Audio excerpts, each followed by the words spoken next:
Very good morning, my dear students. How are you? I hope you are doing very well in your homes. अच्छे से रह रहे होंगे आप लोग, अच्छे से पढ़ रहे होंगे। मेरी आशा यही कामना करता हूँ मैं कि आप लोग बहुत अच्छे से घर में रह रहे हों, किसी के साथ किसी तरह की कोई परेशानी ना हो, किसी तरह से आपके घर में कोई रोग से, कोई बीमारी से कोई ग्रसित ना हो। इस कोरोना के दौर में आप बहुत अच्छी एक सुखद जीवन बिता रहे हो बच्चों, ठीक है। आप लोग सभी से, भगवान से, ऊपर वाले से, सबसे मैं यही कामना करता हूँ। So new day, a new morning, and we are going to start the further topics of this chapter, constitutional design, that we are going to study. So last classes में हम लोगों ने पढ़ा था इस साउथ अफ्रीका के बारे में, ठीक है। साउथ अफ्रीका में किस तरीके से इतने साल के संघर्ष के बाद, जो कि वहाँ पे 1994 में साउथ अफ्रीका की गवर्नमेंट को आज़ादी मिली, एक नई गवर्नमेंट बन के आई, जो हम लोगों ने लास्ट क्लास में पढ़ा था अपार्थीड, जो कि एक प्रोसेस था जो कि साउथ अफ्रीका के ब्लैक्स पे उनके साथ जो डिस्क्रिमिनेशन होता था, उस प्रोसेस को हम लोग कहते थे। कैसे वो लोग अपार्थीड से निकल के एक नए कॉन्स्टिट्यूशन की ओर बढ़े, और वो जो नया कॉन्स्टिट्यूशन जो साउथ अफ्रीका में बना, उसमें हर किसी को बराबर का मौका दिया गया, हर किसी को बराबर रखा गया। वो वाइट्स जो साउथ अफ्रीका पे इतने साल तक उन्होंने डिस्क्रिमिनेशन किया, उनके साथ भी किसी भी तरह का कोई भेदभाव नहीं हुआ। वो लोग जो उनको दबा रहे थे, जो दबाने वाले जो लोग होते हैं, उनको कहते हैं हम लोग ऑपरेसर उनको कहते हैं। यहाँ लिख रहा हूँ मैं, ऑपरेसर और ऑपरेस्ड दो तरह के कम्युनिटी होते हैं। ऑपरेस्ड दबाने वाले, और ऑपरेस्ड का मतलब होता है दबने वाले लोग, दबने वाले। ये वो लोग होते हैं ऑपरेसर, जो दबाते हैं किसी भी लोगों को, ठीक है। उनको किसी भी तरह के दबाने, नीचा दिखाना, हर तरीके से उसको ऑपरेशन कहा जाता है।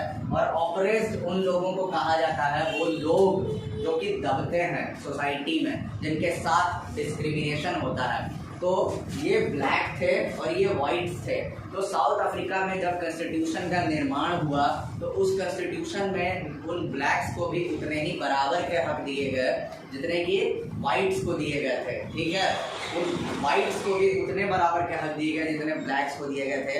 हर तरह की कम्युनिटी, उस कम्युनिटी में, उस कॉन्स्टिट्यूशन में हर किसी को बराबर हक मिला साउथ अफ्रीका में। और किसी भी तरह का, किसी भी इंसान को बुरा नहीं प्रोजेक्ट किया गया साउथ अफ्रीका के कम्युनिटी के अंदर, हर किसी को बराबरी का हक दिया गया। नेक्स्ट जो टॉपिक हम लोग आज शुरू करने वाले हैं बच्चों, ठीक है, वो टॉपिक का नाम है why do we need a constitution. हमें एक संविधान, एक प्रॉपर संविधान की ज़रूरत क्यों है, ठीक है। बहुत बड़ा सवाल है ये, क्यों हमें, क्यों एक प्रॉपर संविधान की ज़रूरत है भाई। बिना संविधान के भी तो हम लोग जी सकते हैं, तो क्यों ज़रूरत है वो हमें आज बताया जाएगा। तुम्हें बताऊंगा मैं, ठीक है, तुम्हें बताऊंगा मैं कि क्यों हमें एक प्रॉपर संविधान, एक कॉन्स्टिट्यूशन जो हमारे पास भी है, उसकी ज़रूरत हमें पड़ती है, ठीक है। तो South African example is a good way to understand why we need a constitution and what do constitution do, ठीक है। साउथ अफ्रीका का जो पूरा का पूरा संविधान बना, एक बहुत अच्छा एग्जाम्पल है समझने का कि हम लोगों को संविधान की क्यों ज़रूरत है, कैसे भाई, और संविधान करता क्या है बेसिकली हमारे लिए या किसी के लिए भी। The oppressor and oppressed in this new democracy we are planning to live together as equals. Oppressor दबाने वाला और ऑपरेस्ड वो लोग एक साथ मिलकर एक नई डेमोक्रेसी, एक नए लोकतंत्र के अंतर्गत एक साथ मिलकर रहने वाले थे। इसलिए हमें कॉन्स्टिट्यूशन की ज़रूरत पड़ती है। It was going to be easy for them to trust each other. अब भाई देखो, एक ऐसे समाज में रहना जहाँ पे ऑपरेस्ड जो लोग हैं वो सालों से ऑपरेसर्स के थ्रू दबते आए हैं, दबाते शुरू से। हम इस सालों से अगर तुम किसी पे भेदभाव करोगे और अचानक तुम उसको अगर जिंदगी में राइट्स दे दोगे कि हाँ ठीक है तुम आज़ाद हो, ठीक है, और तुम उसके साथ ही एक ही घर में रहोगे अगर, तो कल को क्या तुम दोनों के बीच में वो विश्वास रह पाएगा जो विश्वास तुम डिजर्व करते हो? नहीं। तो उस विश्वास को बनाए रखने के लिए ही एक कॉन्स्टिट्यूशन की ज़रूरत होती है। दो कम्युनिटी के बीच में ट्रस्ट बना है, ठीक है, विश्वास बना रहे। It was going to be easy for them to trust each other. तो एक दूसरे के लिए विश्वास, अगर संविधान होता है तो आसान हो जाता है एक दूसरे पर विश्वास करना। They had their fears, they wanted to safeguard their interest. हर किसी के मन में अपना अपना डर था, ठीक है। अगर ब्लैक्स को इतनी ताकत मिल गई थी साउथ अफ्रीका में, तो कल को ब्लैक्स अगर वाइट्स को मारना शुरू कर दें तो भी तो समाज में एक तरह का डिस्क्रिमिनेशन ही होना शुरू हो जाएगा। तो हर किसी के अंदर अपनी अपनी डर थे, हर कोई अपने अपने राइट्स को, अपने अपने जो हक है उनका, उनको प्रिजर्व करना चाहता था, सेफगार्ड करना चाहता था और अच्छे से खेलना चाहता था। अगर देश के अंदर एक ऐसी कंट्री के अंदर हमें रहना है जहां जीवन भर हम जिसको दबाते आए हैं आज वो हमें दबा सकता है, इसके चांसेस ज़्यादा हैं, तो हम लोग अपने राइट्स को सेफगार्ड, अपने राइट्स को प्रिजर्व करके चलेंगे। The black majority were keen to ensure that the democratic principle of majority rule was not compromised. Black majority के जो लोग थे वो साउथ अफ्रीका में ब्लैक थे, जैसा कि हम लोग जानते हैं, वो इस चीज़ को देखना चाहते थे, वो इस चीज़ को श्योरिटी करना चाहते थे कि डेमोक्रेटिक प्रिंसिपल जो है वो मेजोरिटी रूल का, उस पर किसी तरह का कोई कॉम्प्रोमाइज़ ना हो। मतलब हमारे साथ जो मेजोरिटी के साथ जो डेमोक्रेटिक, जो लोकतांत्रिक अधिकार हमें मिले हैं वो किसी भी तरीके से वो कॉम्प्रोमाइज़ ना हो, वो हमेशा वैसा ही रहें और ज़्यादा रहें। They wanted substantial social and economic rights. वो एक ऐसा सोसाइटी, एक ऐसा हक चाहते थे जो समाज में और आर्थिक आधार पे उनको मिले, जो कि इससे पहले उनको नहीं मिला था, ठीक है। एक ऐसा सोशल, एक ऐसा सामाजिक राइट और इकोनॉमिक, आर्थिक राइट जो कि गवर्नमेंट ने उससे पहले उनको कभी नहीं दिया था। तो white minority were keen to protect his privileges and property. और वाइट माइनॉरिटी जो लोग थे वहाँ पे उस कम्युनिटी में, वो लोग अपनी प्रिविलेज, अपनी इज्जत जो इतने साल से उन्होंने बरकरार रखी थी उसको, और वहाँ पे प्रॉपर्टीज़ जो उन लोगों ने बनाई थी उनकी प्रॉपर्टीज़ कम से कम वो सेफ रहें, वो इन चीज़ों पे चाहते थे, ये सब चीज़ें चाहते थे वो लोग। After long negotiations, both parties agreed to a compromise। और बहुत लंबी वार्तालाप चली, वाद विवाद विचार चले उसके बाद इन लोगों ने कॉम्प्रोमाइज़ किया, ठीक है। कॉम्प्रोमाइज़ एक मत बना, विचार का एक मत बना, एक राय मशवरा हुआ और फिर इन लोगों के बीच में कॉम्प्रोमाइज़ हुआ, मैनेज हुआ।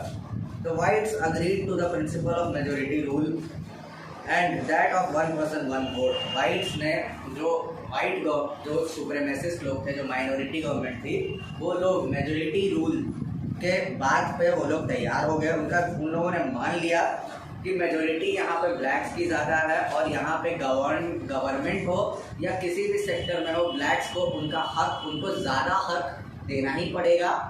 एक और चीज़ उन लोगों ने माना, one person one rule, one person one vote का जो अधिकार है, मतलब बेसिकली यूनिवर्सल एडल्ट फ्रेंचाइज बच्चों जो तुम लोग पढ़ते आ रहे हो उसको उन लोगों ने मान लिया वहाँ पे। They also agreed to accept some basic rights for the poor and the workers. और कुछ पुअर्स के लिए, गरीबों के लिए, जो दबे कुचले जो गरीब थे, और वर्कर्स, काम करने वाले जो गरीब लोग, उन लोगों के लिए कुछ बेसिक राइट्स निर्धारित, मतलब उनके जो राइट्स होंगे वो एकदम फिक्स रहेंगे, उनको कोई हटा नहीं सकता, ये भी रिजर्व किया गया, ये भी निर्धारित कर दी गई देश के अंदर। The blacks agreed that majority rule would not be absolute। they agreed that majority would not take away the property of the white minority। ठीक है, ब्लैक्स इस बात पर तैयार हो गए कि ब्लैक्स जो है वो एब्सोल्यूट, मतलब एक तरह से सत्ता पक्ष के लिए वो लोग किसी भी तरह का कोई गलत काम नहीं करेंगे, और वाइट्स लोग जो अपनी प्रॉपर्टीज़ को बचाना चाहते थे उनकी प्रॉपर्टीज़ बची रहेगी, हम लोग किसी भी तरीके से उनकी प्रॉपर्टीज़ पे हाथ नहीं मारेंगे। ये ब्लैक्स मेजोरिटी का ये नेगोशिएशन में ये सब बात निकल के आया, बातचीत में, कॉम्प्रोमाइज़ में ये सब चीज़ें निकल के आई। This compromise was not easy. ये इतना आसान नहीं था ये कॉम्प्रोमाइज़ साउथ अफ्रीका की गवर्नमेंट के अंदर, ठीक है, बहुत मुश्किल था, बहुत मुश्किल से ये कॉम्प्रोमाइज़ निकल के आया। This compromise was not easy। How was this compromise going to be implemented? Even if they managed to trust each other, what was the guarantee that this trust will not be broken in future? Compromise हो तो गया, ठीक है। लेकिन ऐसा कोई ज़रूरी तो नहीं है कि ये जो कॉम्प्रोमाइज़ हुआ है, ये जो विश्वास एक दूसरे के बीच में बना था साउथ अफ्रीका में, ये विश्वास हमेशा बना रहेगा, ऐसा तो कोई ज़रूरी नहीं है। हो सकता है आने वाले समय में किसी का भी दिमाग अगर फिर गया, नहीं इसने मेरे साथ बुरा किया था, अगर कोई ब्लैक्स अगर खड़ा हो जाए और खड़ा होकर ये बोलने लगे कि नहीं इन लोगों ने हमारे बाप दादाओं के साथ गलत किया था, हम इनके साथ गलत करेंगे कल को, तो फिर ये कैसे होगा? फिर एक ऐसी सोसाइटी जिसका हमने निर्माण किया है, ये सोसाइटी फिर से बर्बाद होने लगेगी। ये मुद्दा था। ठीक, the only way to build and maintain trust in such a situation is to write down some rules of the game that everyone would abide by. ठीक है, एक ही तरीका ऐसे सिचुएशन में हो सकता है जो एक दूसरे के ट्रस्ट को, एक दूसरे के विश्वास को बरकरार रखे। ऐसे सिचुएशन में क्या कि ये रूल्स लिख लिए जाएं। ठीक है, जो भी रूल्स, जो भी कॉम्प्रोमाइजेशन के जो भी रूल्स हैं वो लिख लिए जाएं और उस पर ठप्पा लग जाए और सब कोई उसको मानेगा। ठीक है, ये बात तय की गई।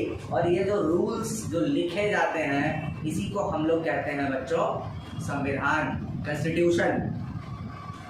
These rules are laid down how the rulers are to be chosen in future। क्या था उन रूल्स में भाई कि कैसे भविष्य में जो राजा, जो नेता है देश के अंदर का, वो कैसे चुना जाएगा। ठीक है, सबसे बड़ी बात, सबसे पहला रूल तो यही होगा ना भाई कि अगर आप चुनेंगे कोई नेता अब आने वाले समय में, तो वो नेता कैसे चुना जाएगा, कौन कौन उनको वोट्स देंगे, वोट्स देने वाले जो लोग होंगे उनके क्या उम्र होंगे, हर कोई तो वोट नहीं दे सकता है। तो ये सब चीज़ें, कैसे नेता बनेगा वहाँ पे, गवर्नमेंट कैसे बनेगी वहाँ पे। These rules also determine what the elected governments are empowered to do and what they cannot do।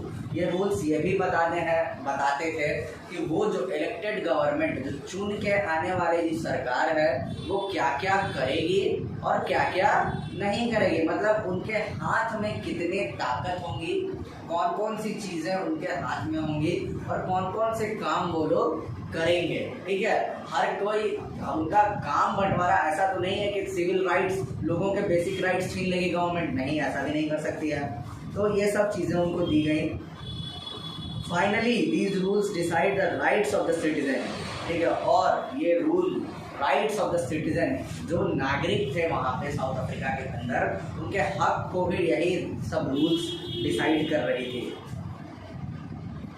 These rules will work only if the winner cannot change them very easily। ये rules तभी work करेंगे, तभी अच्छे से काम करेंगे जब जो जीतने वाला है, ठीक है, जीतने वाली पार्टी, जो सत्ता पक्ष की जो पार्टी है, वो इतनी आसानी से कोई भी रूल बदल नहीं सकता है। नहीं तो अगर कोई रूल्स, मान लो अगर कोई जीत के आता है, कोई पार्टी जीत के आई और उसने कब से रूल्स बदल दिया तुरंत, तब तो सारे के सारे रूल्स धरे के धरे रह गए। तो इस तरीके से कॉन्स्टिट्यूशन बनाया जाए कि आप कोई भी रूल्स अपने से नहीं बदल सकते हैं। इतना आसान नहीं हो रूल्स बदलना। ठीक है, हमारे इंडिया की हम अगर बात करते हैं तो हमारे इंडिया को one of the biggest democracy of the world कहा जाता है। क्यों कहा जाता है one of the biggest democracy of the world India को? क्योंकि यहाँ पे रूल्स बनाना, नए रूल्स बनाना बहुत ही मुश्किल है। अगर कोई गवर्नमेंट अगर पूरी सत्ता में अगर आ भी जाती है तो भी उनके लिए नए रूल्स बनाना बेहद मुश्किल होता है। ठीक है, इस तरीके का अगर आप कॉन्स्टिट्यूशन, अगर इस तरीके का अगर आप रखें कि नए रूल्स बनाना ही मुश्किल हो, तो एक तरीके से कोई भी सत्ता पक्ष में कोई भी पार्टी अगर आए, चाहे वो कितनों बड़े वोट से, बड़े अंतर से जीत के आए, उनके लिए कानून बदलना मुश्किल होता है। और ये सब चीज़ें कहाँ लिखी होती हैं? संविधान में, हमारे कॉन्स्टिट्यूशन में। ठीक है, this is what the south Africans did. और यही साउथ अफ्रीकन्स ने किया वहाँ पर साउथ अफ्रीका में। They agreed on some basic rules. They also agreed on these rules will be supreme. कुछ बेसिक रूल्स पे उन लोगों ने, सारे के सारे लोग, मत उन लोगों का तय हुआ। ठीक है, वो लोग डिसाइड किए, सब तैयार हो गए, वो लोग एकदम, मतलब एक तरीके से वो लोग अग्री किए कि नहीं, हम लोग सब कोई इसको मानेंगे। और एक और चीज़ कि ये जो रूल्स जो बने